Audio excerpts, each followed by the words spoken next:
Nahuli kam ang pagnanakaw ng dalawang kawatan sa grupo ng mga natutulog na construction worker sa Quezon City. Balitang hatid ni Rida Reyes.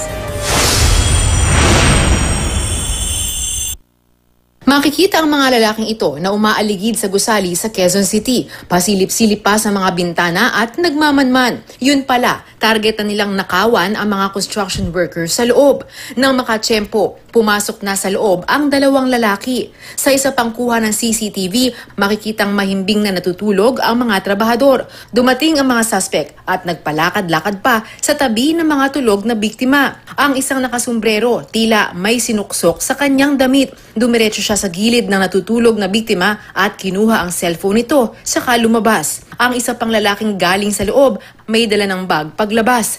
Nakuhanan din sa CCTV ang isa pang kasabwat na nagsilbing lookout. Ang mga trabahador na nakawan ng dalawang cellphone at bag na may lamang pera. Ayon sa mga biktima, pangalawang beses na silang nananakawan. Noong una, mga gamit sa construction tulad ng barena at grinder ang ninakaw sa kanila. Ayon sa mga biktima, napahuli na nila sa mga otoridad ang lookout at hawak na ng DSWD dahil napag-alamang menor de edad.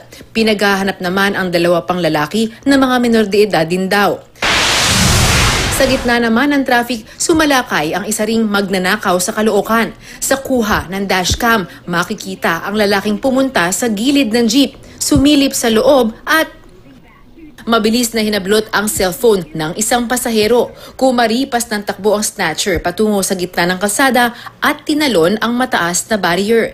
Hindi na ito nahabol pa ng pasahero. Rida Reyes, GMA News.